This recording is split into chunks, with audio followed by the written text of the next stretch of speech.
Okay, so you have any questions from yesterday's session? So yesterday we spoke a lot about, I mean, the basics of AWR report, how to analyze the AWR report. Now we'll start with how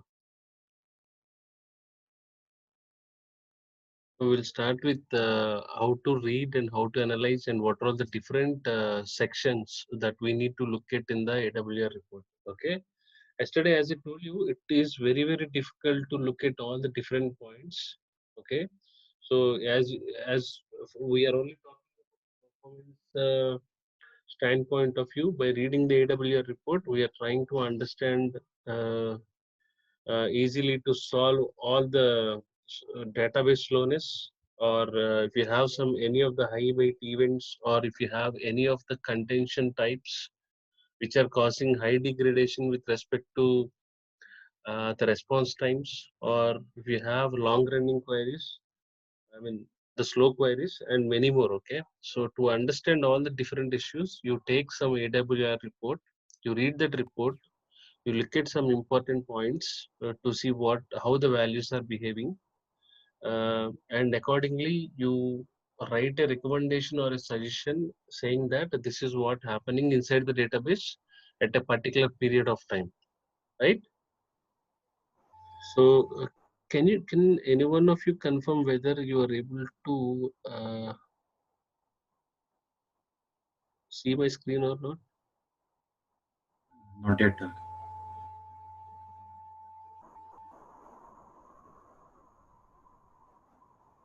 Okay, we have when can we decide like we have to go for this AWR uh, report? See, this is you. I mean, you have to take an AWR for all the database slowness. If you feel if you have monitored or if you have observed something like the database is slow, Yeah, okay, or if you that we see can some see high it in response the time, APM tool, right? you can see it. So Okay, there is one important document actually that I have to share it with you all, but I did not get the document. I shared it with previous batch. There is a okay, document called Monitor's Guide. Okay, okay. the counters and monitors guide. Yeah, What that guide will tell you is what is Oracle, why you should monitor Oracle database, all the okay, monitors and counters that we have inside the Oracle, each and every metric is explained from the basic to the advanced concept. okay. So before you start any of the engineering on any of the server, right, Yeah, you must be knowing all the four whys: what, when, why, and how. I mean, 4W theory was there, right? So yeah. before you take this AWR report, you need to understand all the different metrics that you have on Oracle and how you can configure Oracle, and when you have to take this AWR report. So AWR report is a very common practice if you are doing any of the load testing, especially for Oracle.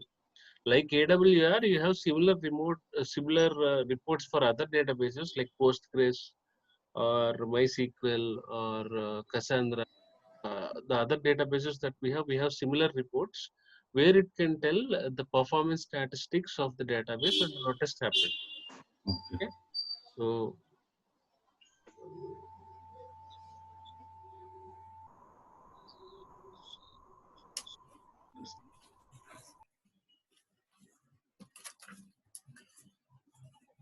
you able to see my screen? Not yet. Yeah, we can see now. No. Yeah.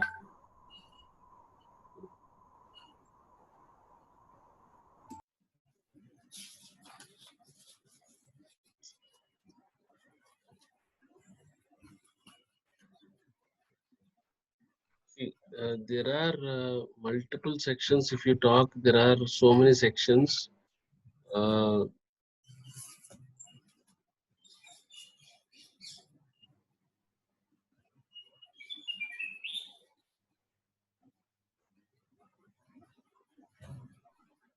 okay. Yesterday we were talking about when to take the multiple reports, right? For example, yeah. For your question, when we have to take Oracle AWR report, we have to take the Oracle AWR report anytime you see some issues in the some slowness in the database side. So how do you identify all the slowness in the database?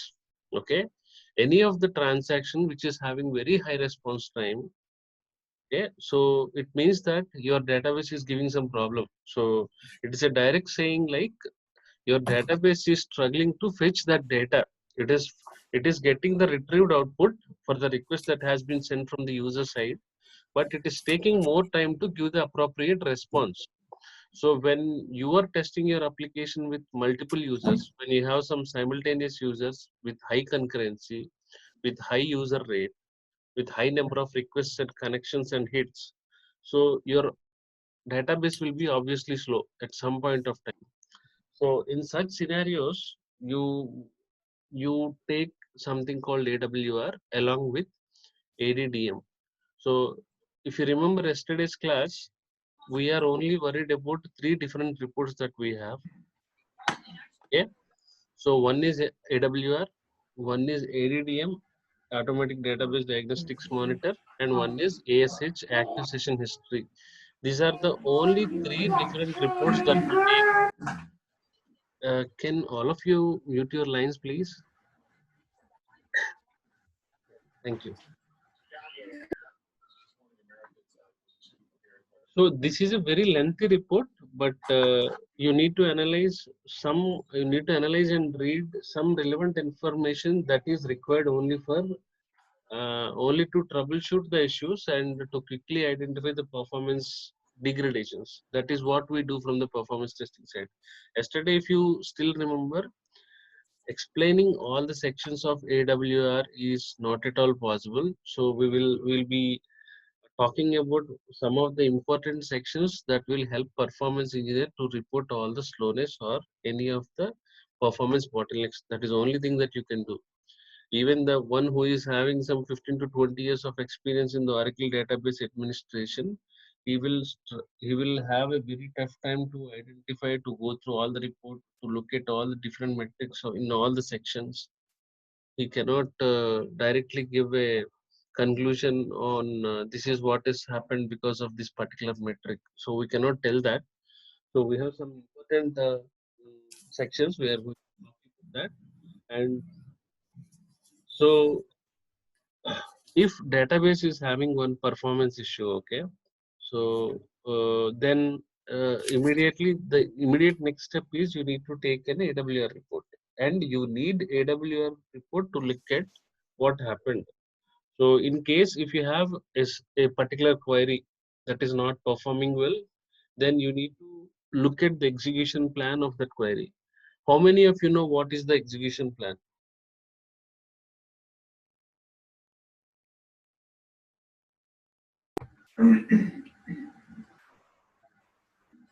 Anyone have an idea on what is execution plan? Execution plan is like how that query is executed in a step-by-step fashion. It will give like a pictorial representation to understand, like when we write a complex query, Hmm. how it got executed, like what are all the steps being performed internally for that query. Right. Actually, the execution plan will have a sequence of steps to access the data in uh, the query that we have written. Okay. So in the RDBMS, if you want to run a query or if you want to execute a query, there is some sequence of steps according to the instructions that we have from the execution plan. The query gets executed. So if you have any of the steps, I mean, if the execution plan is not given as per the standards, or the sequence of steps is not properly ordered, so what will happen is the query will take a very long time to get executed, and obviously it will not perform well. So when for the very first time when you have a query, a long running query, so you have to look at something called execution plan of that query, and there are few statistics of that underlying table. You need to look at all of them.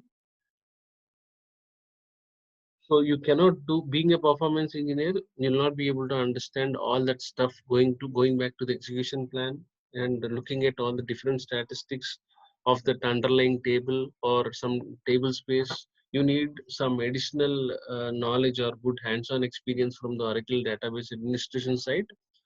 So as we cannot see or as we cannot understand all of them overnight, so we are looking at something called AWR. That is the only solution. So if you see anything, any issue, AWR at least will make everyone to understand at a very high level, like what happened, how is it, what is happening exactly with this metric. So even if you remember yesterday when we spoke about this AWR, it is always a good practice to collect multiple AWRs. We are not collecting one single AWR for the entire test duration. If your test duration is for 6 hours, we are taking manually AWR for every 1 hour, right?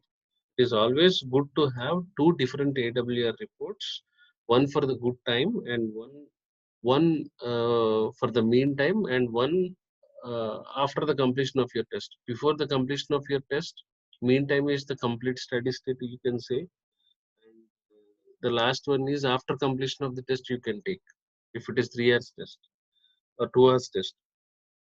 So every time a database is not performing well or the performance is poor, you can easily take some multiple AWR reports. If it is a 1 hour test, you can take AWR report for every 15 minutes, or you can have two different reports every 30 minutes and you compare both of them to see what happened, right? So if it is a very bad report, to find out the problem, the only way to address all of them or to understand them in detail, you need to definitely involve the DBA and you need to have a call with him by showing all the metrics from, if you have lot of change in numbers in the report with every section, you need to take the help of the DBA to understand what happened again. You yourself as a performance engineer will not be able to understand all the sections, and if something is going high, something is coming down, so to understand all of them you need one DBA, so and he can fix all of the issues. Yes, please.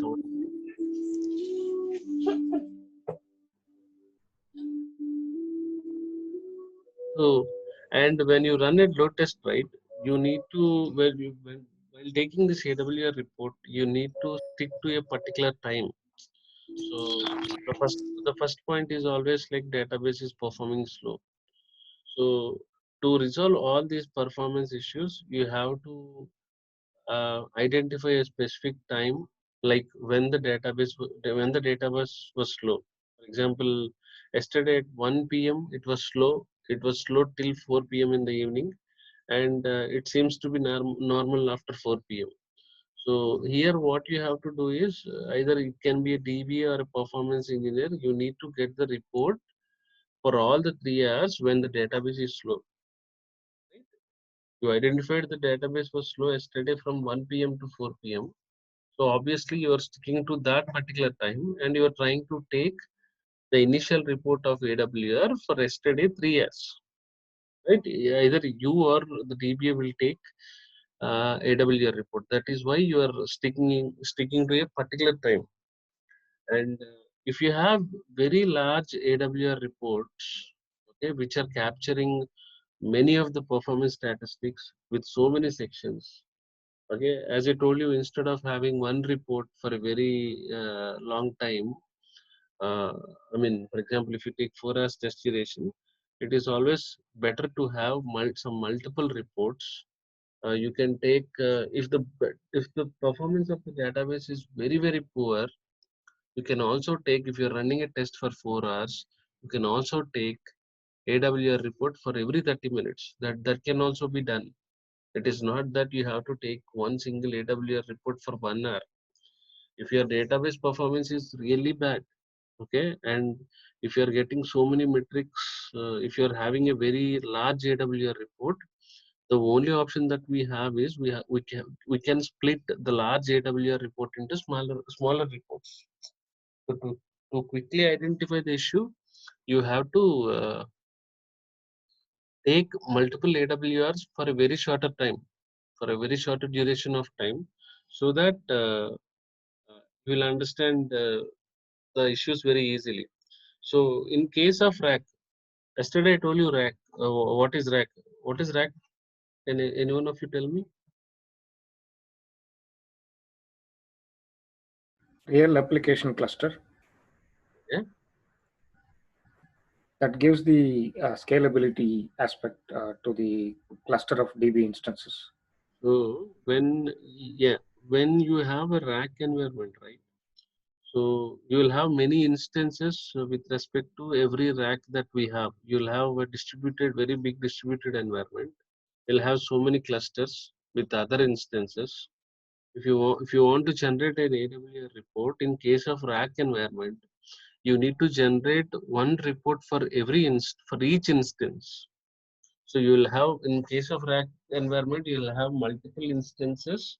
So for every each instance, you need to take a different AWS report. So it is different for every instance. It is not the same thing for every database server. So for every each instance, you need to generate one single AWS report. Okay. So since AWS report is a very huge report, you need to look at the different sections depending upon problem to problem. Okay, it is not that one section will give you the section. So we have some common areas for performance engineers, and again for DBS, he can look at all the different sections, and he can give us a clear picture of the performance issues that we have inside the database. Yeah. So the first thing is, as I told you, the first section is this one. The workload repository is the first section. So in this section is you will have the database name, the database ID, the instance ID, the instance number, and the startup time. Okay, you will always have this release version of the Oracle, and it will also tell you whether it is a rack based environment or not. It says that if it is rack enabled, you can see a value called S. The host name is nothing but the name of the server on which your Oracle database is installed, and it is the platform is on which flavor of the operating system the platform is installed. It can be on, most of the times it can be on any of the flavor of the Linux. It can be CentOS, Ubuntu, or Red Hat, or it can also sit on Unix or Solaris, any of the Unix flavor. And very rarely it sits on Windows, hardly 10%. Only just because of the security reasons and other reasons.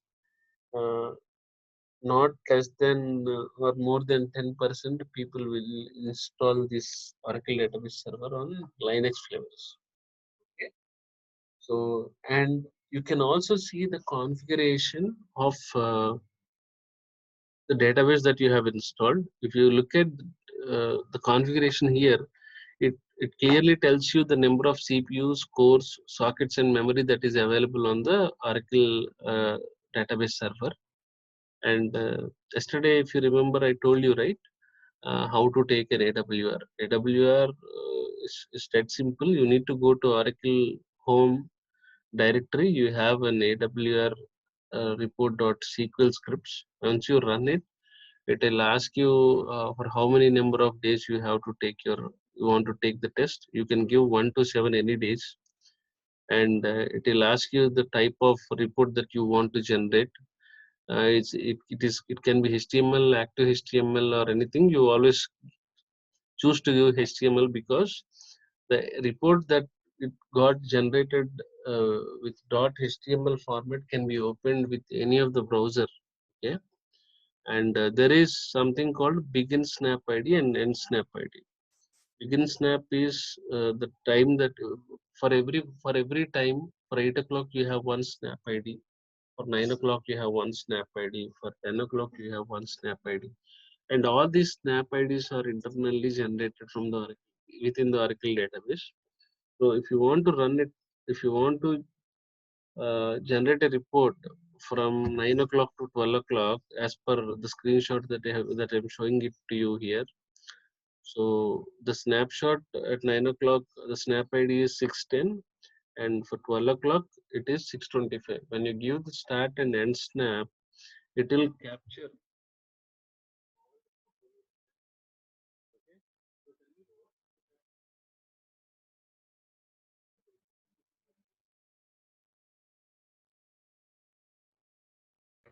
All the performance statistics related to database server, like system and session statistics, okay, segment usage statistics, resource intensive sequels that are taking long time by different cases and classes, and time model statistics and buffer cache details. These are the most important things, okay. So and it will also show you the number of sessions for each snap id and instances and cursors. So this particular section contains all the information about the database and the environment, along with the configurations, the snap ids and all other stuff. And I'll tell you these metrics, what are they, and how they can be used. Now if you look at the second section, the second section is,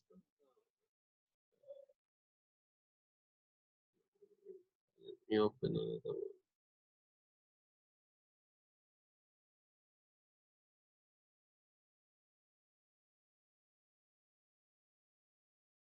Okay.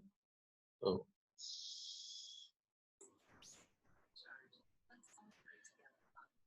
Are Hey, you able to RK. see my screen? Yeah, RK. Yes, please. Hey, if you are generating AWR reports from the database, do you need to know the schema like you Uh, did with? it will be good if you know the schema changes and the total schema, what schema you have in your database. But again, it needs a lot of other technical knowledge from the database side to understand the schema. It's not really that easy to understand the schema. But again, if you have some experience or if you have some good knowledge on Oracle database concepts, it will be easy for you to understand the schema. And if you want to, if you are the only performance engineer who is taking care of all the performance, Oracle database performance tuning, yes, you need to definitely understand the schema design. Just like you do when you want to query the database, right? Yep. Okay. Thank you. So basically, sorry.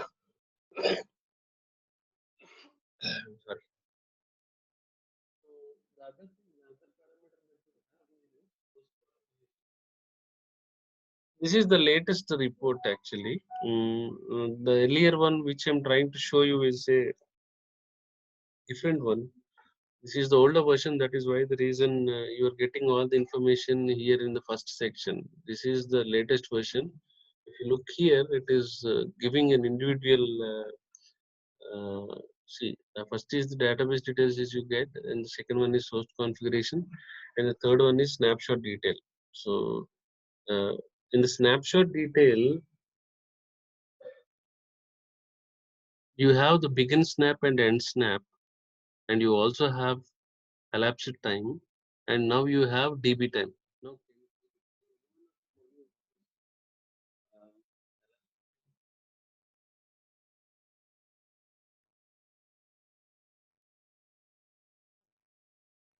you are seeing the third section, right? Snapshot detail, elapsed time. You are seeing 60 minute. I mean, there is no value there. DB time is 621, 627 minutes something.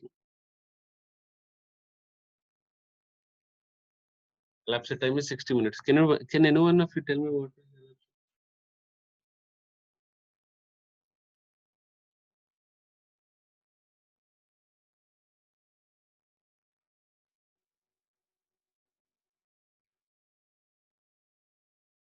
I'll tell you one simple answer here. Elapsed time and DB time. Basically, elapsed time is in the begin snap time and end snap time. Okay, elapsed time is the total time of the duration that you have captured the performance statistics of a particular period of time. Let's say that 10 o'clock to 11 o'clock, when you're taking an AWR using start snap and end snap, the difference time between start snap ID and end snap ID is nothing but the elapsed time. Got it? Now, can anyone of you tell me what is DB time? DB time is the total time taken by all the DB CPUs to process that entire queries and tasks.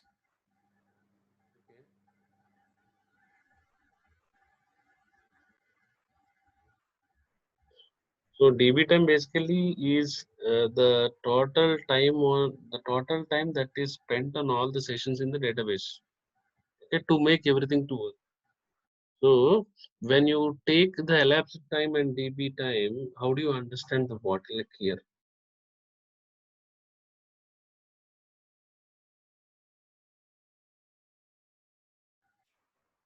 Uh, the DB time is higher than the elapsed time in this report. If the DB time is higher than the elapsed time, then it is a direct indication of a bottleneck. Okay. If the DB time is less than elapsed time, it can be concluded that the bottleneck is not there in the database. Yeah, but again, some further analysis is required to analyze the database performance bottleneck. But from this section, when the DB time is less than elapsed time, it can be concluded that you don't have any bottleneck from this section. Okay? If your DB time is very large, when you compare it to elapsed time, it is not at all a concern actually. But you have to, when you have taken the report of that particular time, if you see any performance problems, you have to go back and look at the other sections to analyze more in detail. I mean, what are other indicators are behaving abnormally and what kind of bottlenecks you have is you need to analyze from the other sections again. So the third thing is this is one of the from a performance testing time, the first thing is elapsed time, and you need to look at top 5 timed events, and you need to look at the SQL statistics and time model statistics. I'll tell you each of them.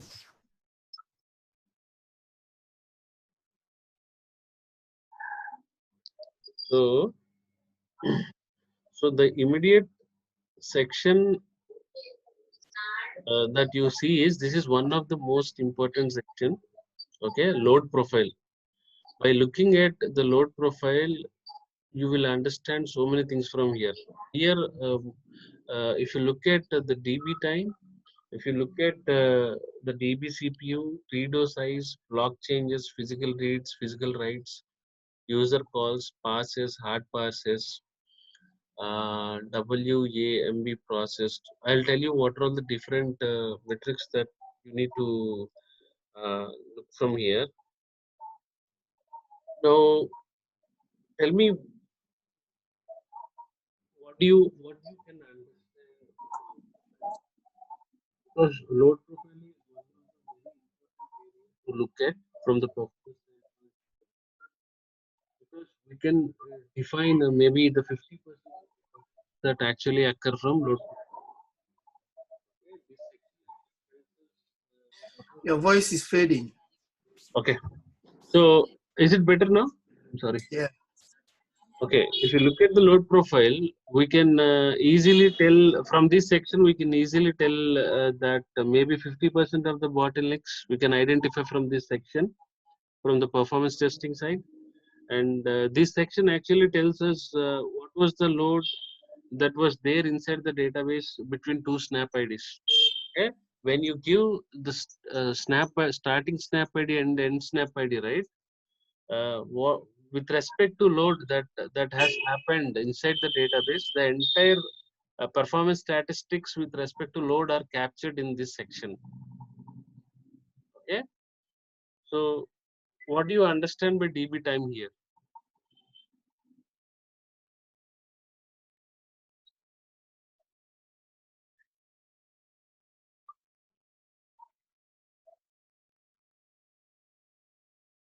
Anyone? What is the DB time? Yeah, to DB time is the time spent by the database to process all the sessions. Right. Like basically, DB time is the time in Oracle spent performing all the user calls, sessions, anything. Mostly it is on the user calls. Amount of time that was spent inside the Oracle DB for Oracle to work on all the user calls is nothing but DB time. Okay. If you're working in any of the test database, you won't get the right data, but you will see the dummy data when I show it to you again on the Oracle installation part. When I use some simulators, right, you can see some dummy data. And this load profile section, right, this will give you the entire sense like how your database server will work. Okay, under load. The main point is how your database is working under load is the important point. And now tell me, what is DB CPU?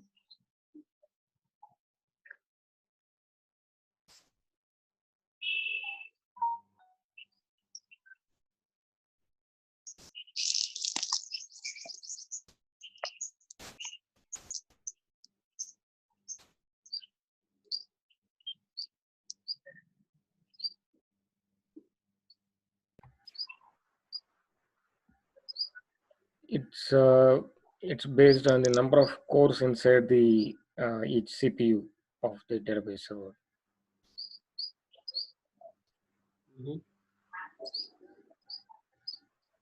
Basically, DB CPU is the amount of time spent on user calls, same as DB time, but it does not include any of the background process. The value is in microseconds. DB time or the DB CPU should be increased. Can all of you place your calls on mute, because I'm hearing a lot of disturbance. So you should not see any of the high values in DB time and DB CPU. If you see any of the high values in DB time and DB CPU, you need to have some further analysis, and you need to check for what reason you are having high CPU, high DB time and high DB CPU values. It's like some. Okay, Yes, sir. what should be the ideal value for this? Is It there depends. any? It depends on problem to problem, because for all the different types of load that is being generated on the Oracle database, it is not a fixed value. Okay, Yeah, because if it varies, right? You may test with the okay, 4,000 users, and I may test with 80,000 users on a rack environment. So even if it is a fully automated server, I don't think so. It will be the same 10.5 seconds for 50,000 users and 80,000 users. Okay, you will see some okay, different numbers, but it is it should be very less as much as possible. Okay, okay. so DB CPU is again the same that we use for virus. Uh, And yeah. I am not concluding anything here. DB time and DB CPU, it can be a bottleneck. I am not concluding here. And these are the two important counters that you need to look in this section. And there is something called reader size. Anyone knows what is reader size?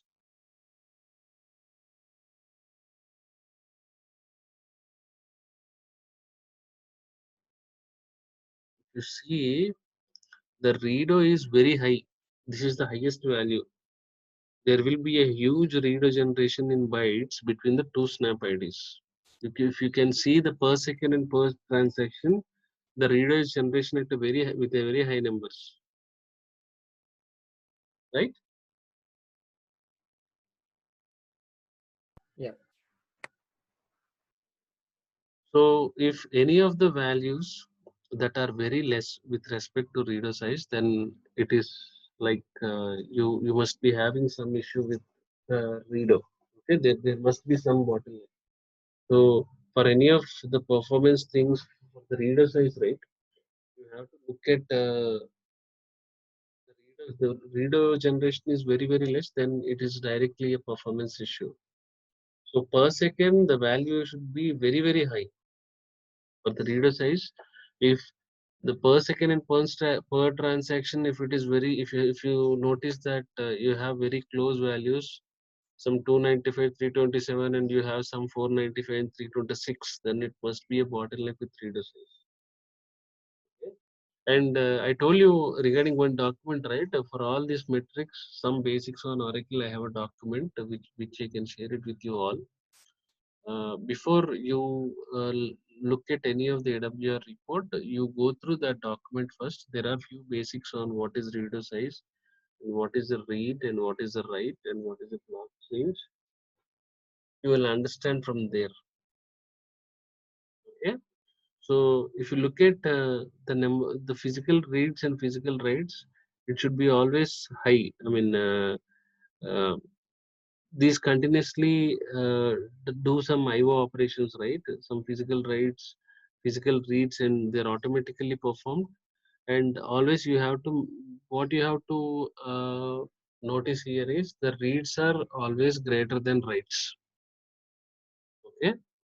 So if you see more number of reads than writes, then again, I'm not concluding anything here, but a simple shortcut would be uh, this is physical reads, which is also called blocks. Is another important thing to look at. This will tell us like, the number of blocks instead causing the IO operation. To happen this IO operation, there are few blocks that will be requested through physical reads metric. So basically, this physical reads, in simple words, it will define the number of IO that happened. In this report, the physical reads is yeah, it's okay. It's I mean 122 145, and always the physical reads are greater than physical writes, right? Yeah, physical reads are greater than physical writes, and there is no fixed numbers like you need to have this many reads or this many writes. So that is why the reason I am not concluding anything here. But again, what I can do for you is there is one report that I have from my side. I'll try to delete the logo of that recent report, and I will explain you all the issues tomorrow. Okay, from the AWR report that I have. What the DBA has given some recommendations with respect to all these metrics, the high physical reads, high physical writes. I will tell you all the bottlenecks and also how to fix them from performance testing side. Okay. So user calls is another important metric. This should not be very less. The reason is because user calls is nothing but the number of user queries that are generated. Okay? You will have basically when you run the test, you will have more number of queries that has to be executed, that has to get executed, right? So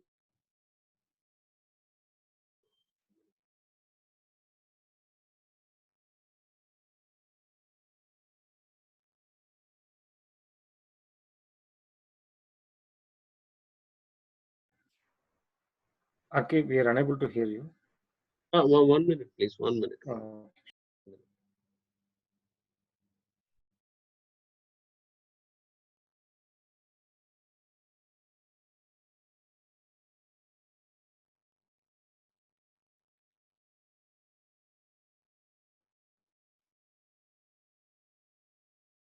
Allow me a minute.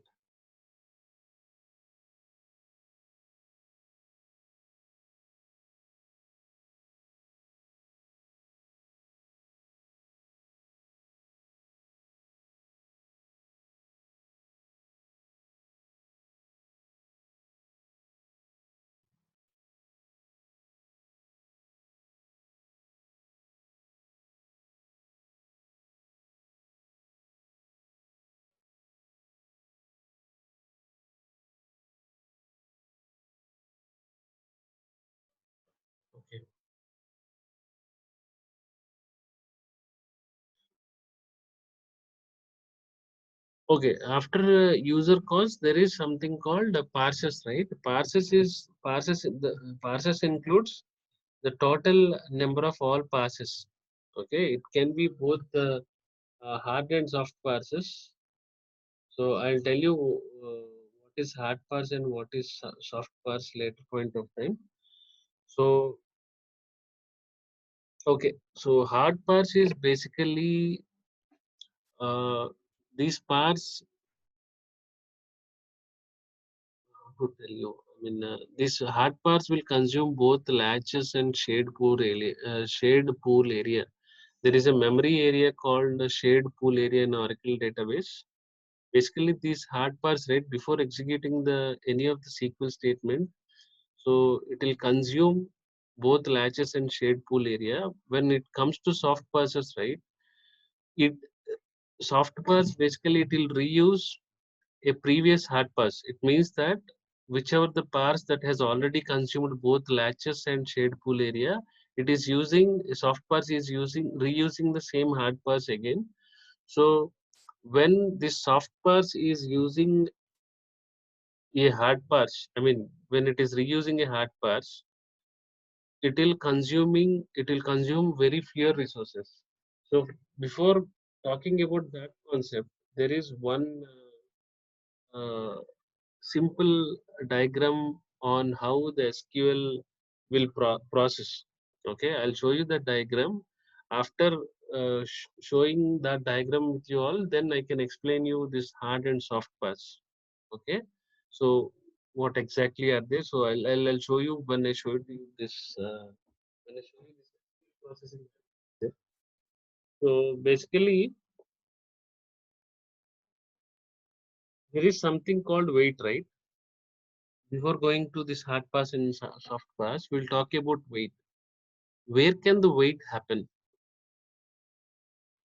For example, you have a client application, then you have a network, then you have a web load balancer, firewall load balancer, web server, app server. You forget about web server, app server, firewall load balancer. Now you have a database. In the database, where can a wait happen?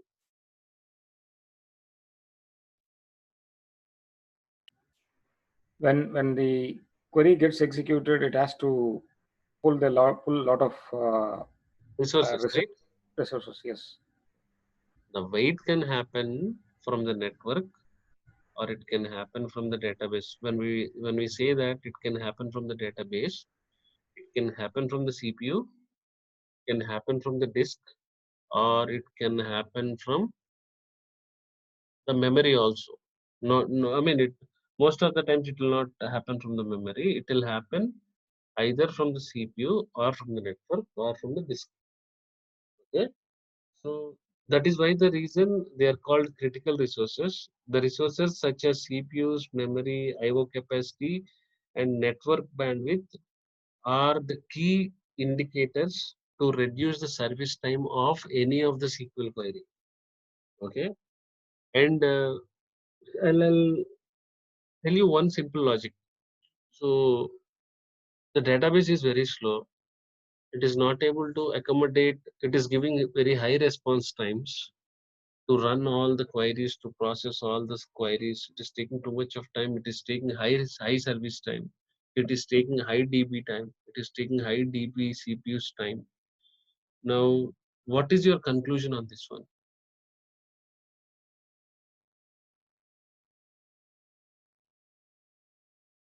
Every value is being increased. So I'm seeing high response time, high service time. So I'm seeing high DB time. High number of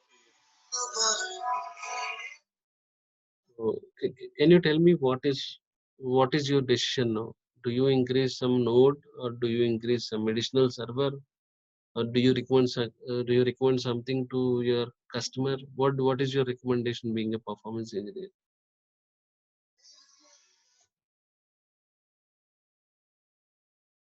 So it can be anything. You need to come up with your you need to come up with your thoughts actually. What is that you can recommend? You need to we can check these basic resources that we just mentioned, like Okay. CPU and network. You are seeing some high values. Let's say that you are seeing some high values. Memory wise, Okay. CPU wise. CPU you are seeing some 75 to 80% or 70 to 75% continuously. So let's say I recommended to add another node or another cluster or another additional server. I am asking them to scale. I'm saying that whatever the server that I'm having right away, I don't think so that is capable of serving all the user needs. So can you please add another Oracle server to the existing infrastructure? So he said yes, and the server has been added. Now I still see the same issues. What is that you can do now? Anything like DB upgrade? DB upgrade. So when we say DB upgrade, what is that we actually upgrade in the DB? Like latest version. Okay. That is one idea, right? Right. Like you can upgrade it to one latest version. Yeah. Yeah, when we, even after adding additional instances or scalability is, if the scalability is not improving, then we need to take a look on the queries that are getting executed or stored procedures that are running. Right. That way we can tune them and bring it under control. First point is the versions. Okay. You need to upgrade the versions. The second point is you need to have the same versions on both. On if you have two Oracle database servers, you need to have the same kind of configuration, same kind of settings, and same kind of versioning on both the servers. The second point is you need to identify all the long running queries, high load SQL statements. The third one is you need to look at the execution plan, schema design, and DB configuration issues, DB configurations, and you need to look at all the stored procedures which are taking very high time. And every time you see some high values in DB CPU, DB time, or high response times, or very high load times for many of the SQL queries, increasing another server will increase the throughput, but it will not improve the performance. Every time suggesting the customer to add another instance, another node, or another server will not improve the performance at all. I guarantee you to 95% that existing database to the adding another database to the existing infrastructure will not improve the performance. Instead, it will increase the throughput. Okay? And again, the response times will increase. If the throughput is increasing, if you see high throughput from both the servers, obviously you see high response times, right? Now the question is how the SQL query is processed.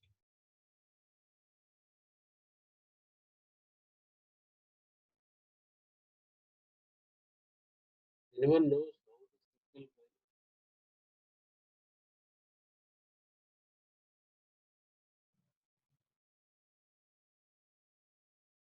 Wait a minute.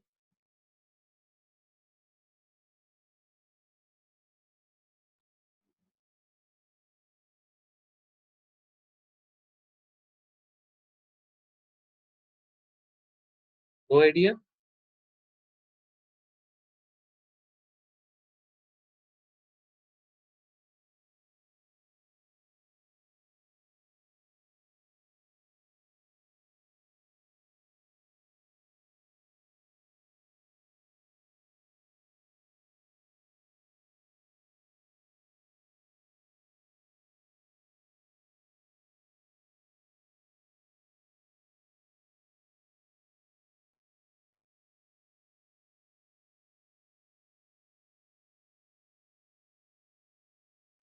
I'll show you that snapshot.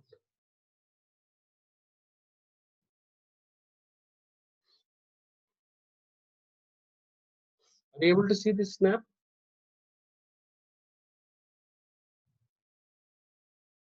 Yeah. Yes, sir. So when a user is trying to some SQL query, it first goes to parser. Okay? So parser basically, I'll tell you what is parser now.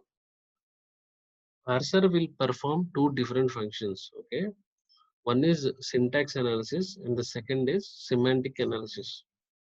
In syntax analysis, what it will do is the parser will check if the SQL statement is having the correct syntax or not. Okay?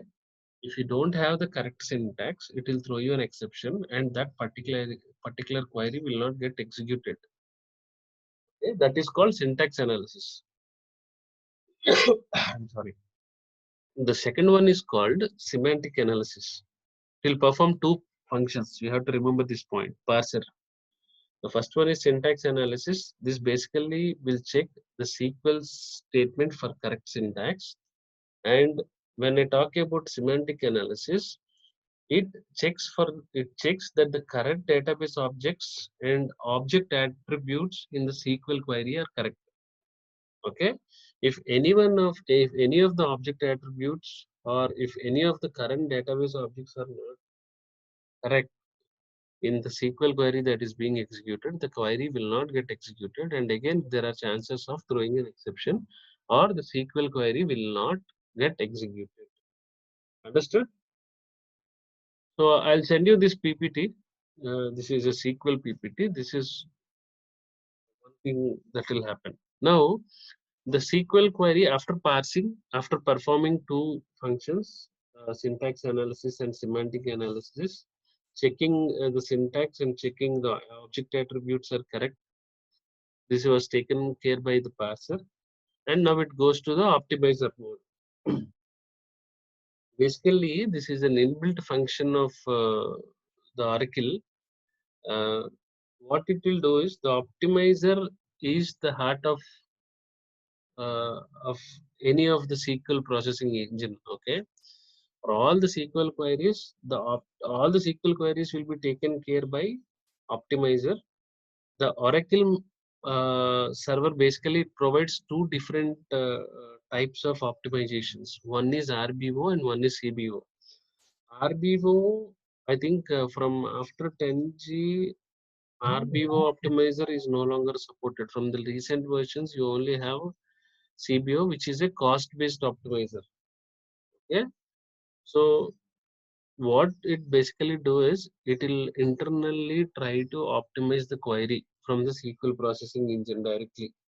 Okay, the optimizer will take care of the query and it will internally to 70 to 80% it will try to optimize the efficiency of the query, and it will ensure that the query is performing as expected without any performance issues. But obviously you tend to see when you have high user rate with high user concurrency, you will see lot of user I mean database slowness issues, right? You obviously see it, and you can identify all of them only by AWR, ADDM, and ASH with the help of TBA.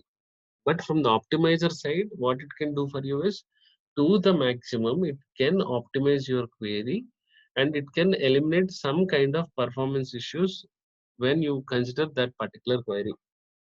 Okay?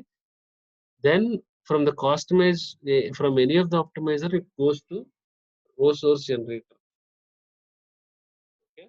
So what basically this row source generator will do is, it will check the execution plan of, I'll tell you in simple words. Row source generation, if you search in Google or in any of the learning blog, you'll have some 5 to 6 points.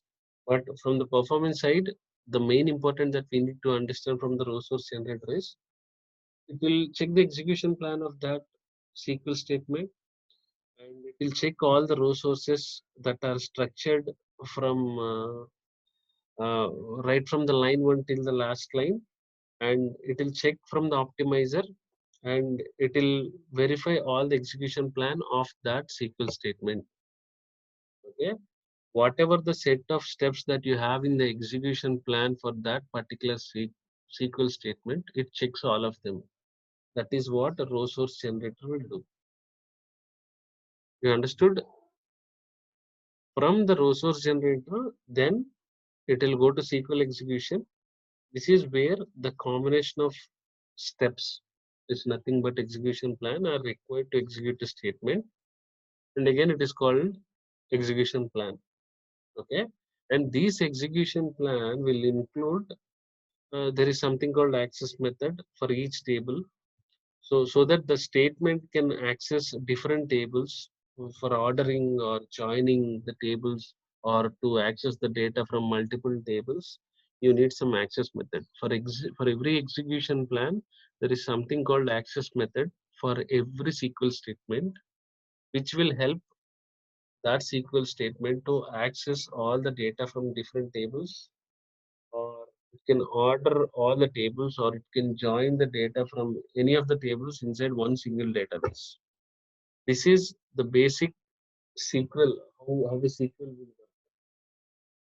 Okay, so this is one thing that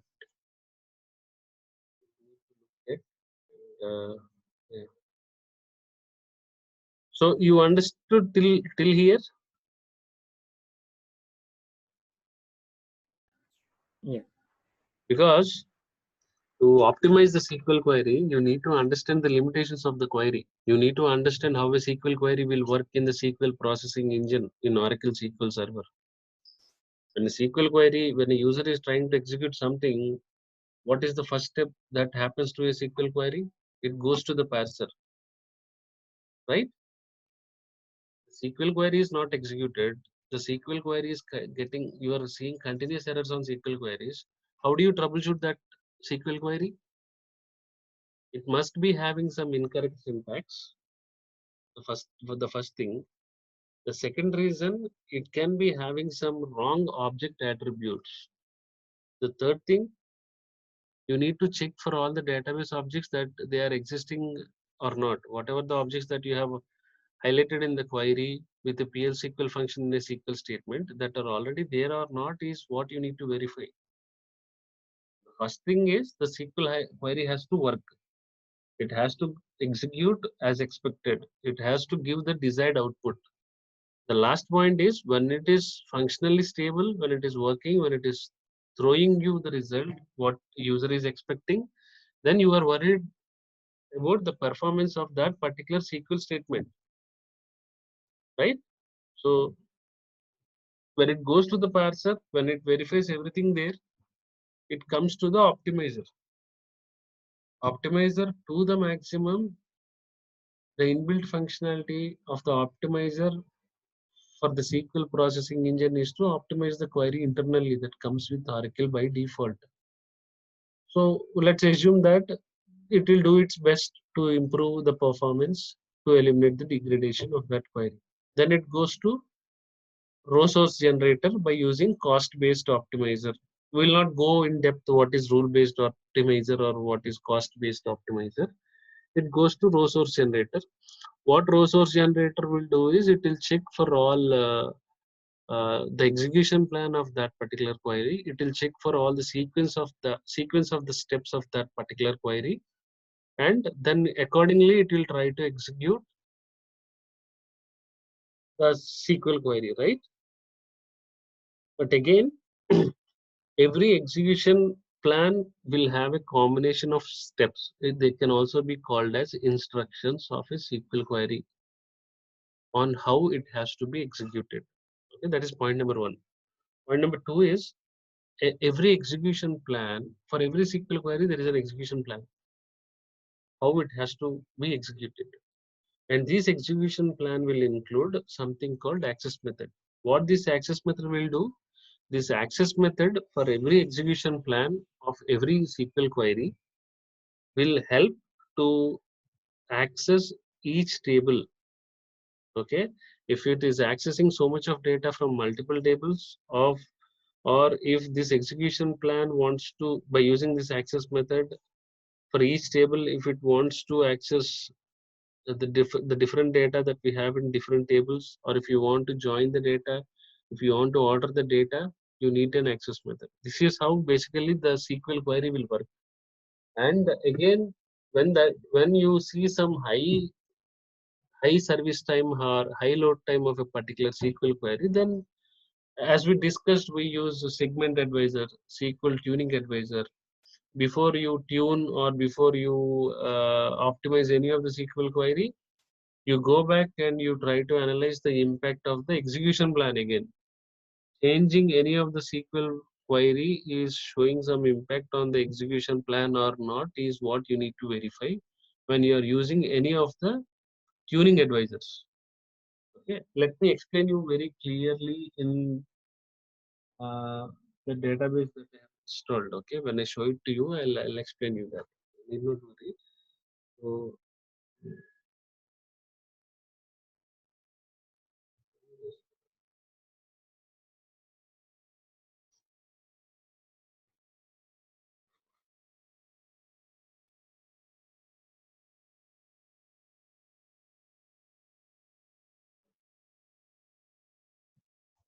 because the confidence what I have from the Oracle AWR report is uh, the one even who is evaluating you from any of the entry evaluations, right?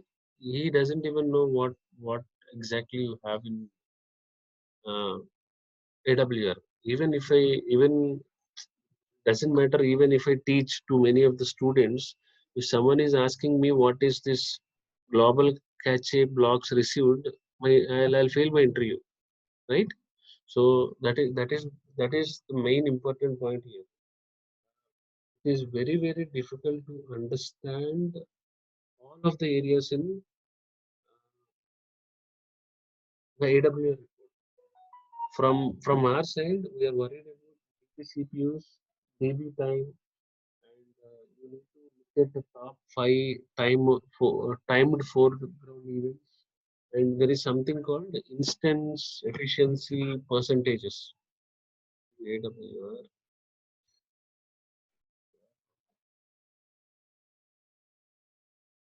Yeah.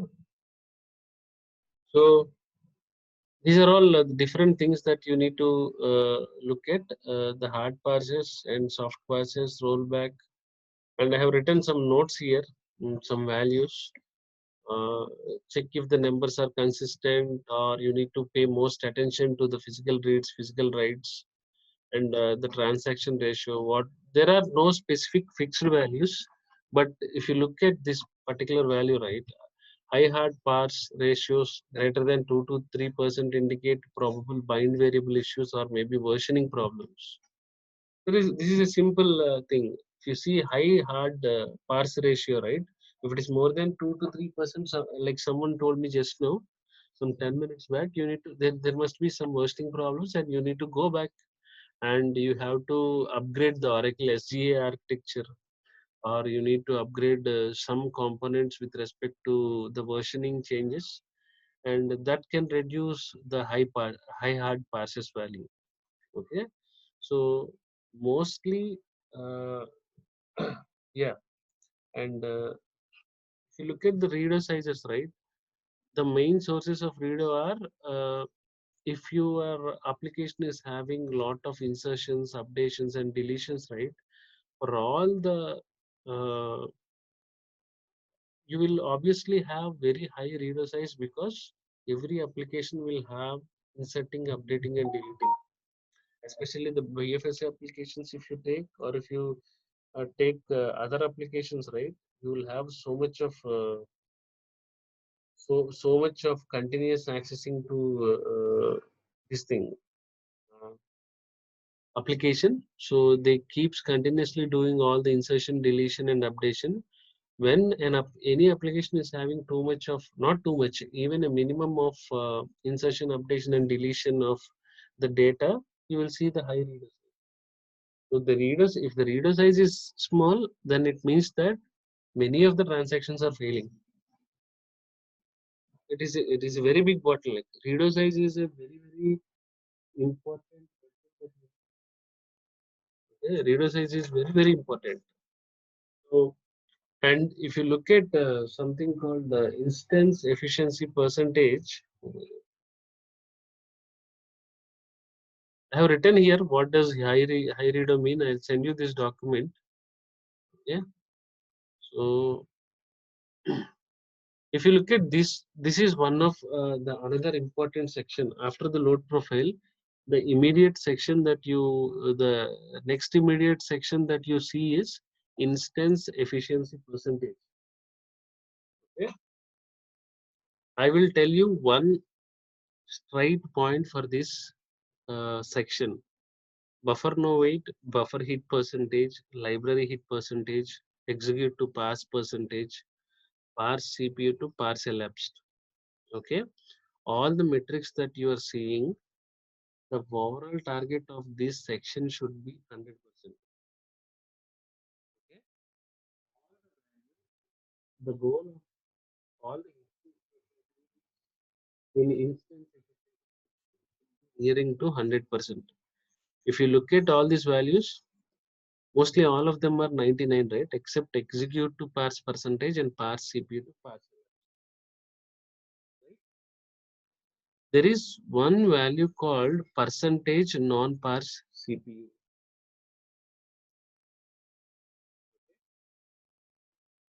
This is the most important metric from the performance side you need to look at in this section. Percentage non-parse CPU is the last one. If you 99.46 is the value. So in this instance, efficiency percentages in these statistics, you need to look at percentage non-parse CPU. If this value is nearing to 100%, now currently we have 99.46. This means that all the CPU resources are used into the operations other than parsing, which is a very good sign of database health. You understood this point? If no percentage, you can write in a notes. How do you define your database health is good or not? How do you know? How do you get to know whether your database health is good or not? You go back to instant efficiency percentages. You go to something called percentage non-parse CPU value. If it is nearing to 100%, that all the CPU resources or all the CPUs, 64 CPUs that I have in my Oracle server are using or used into all operations other than parsing, then it is a direct indication for which is good for database health. Okay, and we will talk about top 5 foreground events and time model statistics tomorrow. Okay, so we'll stop here because there are 3 different sections: SQL queries, time model statistics, and top 5 timed foreground events is 3 different sections. Okay. So basically, this instance efficiency percentage, one last point I would like to add, is nothing but how much time the CPUs are spending in parsing the SQL statements is what you will understand from the instance efficiency percentage. If you see high amount of CPU there, you need to investigate that why CPU is spending so much time in instance efficiency to execute or to spend so much of time in parsing all the SQL statements. And here you need not tune any of the instances. So what we will do is we will talk about parsing tomorrow in detail. Okay, I'll tell you what a parsing will do in a SQL statement, right? Now there are hard parses and soft parses. I'll tell you one bottleneck from low hard parses and high soft parses and how to fix them. Okay. So the reason for we are going very slow with this AWR is because AWR is very important concept in performance engineering. I can close this AWR report in 1 or 2 sessions, but that is not my objective. We are going to talk about all the different sections. After explaining all these sections, I will explain you some 5 to 6 bottlenecks and what is the fix for that. Because when you go for any of the entry evaluations or when you attend any of the interviews, No one will give you an Oracle database server, and they'll not ask you to generate an AWR report and identify the issues. The only common question every performance engineer from 1 year experience to 15-year experience, what they will be asked is, have you ever involved in database tuning? What is your approach? How did you find the performance issues? What did you identify from AWR report? What is the significance of different sections that we have? If we are talking about instance efficiency percentages, what are all the metrics that you will see in the instance efficiency percentages? What is percentage non CPU mean? So these are all the things that you need to prepare. Prepare your notes. Keep your notes handy. Like if you, if you want to explain any of, there is another important question like, what are all the bottlenecks key bottlenecks that you have identified from AWR, and I'm not talking about the recommendations here. What is the fix that has been given to improve the performance of that particular issue? I have some 6 to 10 bottlenecks for the Oracle database for database replication testing. If you are preparing all these 5 to 6 bottlenecks, you can crack any interview from the database tuning side. Okay. After completion of the AWR class, I will share all this documentation with you. Go through this documentation. I know it is very hard to read all the documents. That is why I keep asking everyone to prepare their own notes. You need not by heart, or you need not read everything that you have or that is there on the internet from the n number of blogs. Prepare your own notes. Keep your answers handy. Highlight your main points. You need to have some real-time scenarios, the bottlenecks identified, and the fix that has been given. That is what is the final motto. All right. So we'll meet tomorrow at the same time, and we'll finish the AWR tomorrow. All right. Any questions you guys have?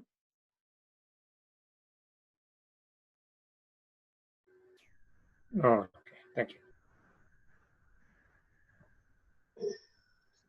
Any question? All good? Yeah, thanks. All right. Thank you so much.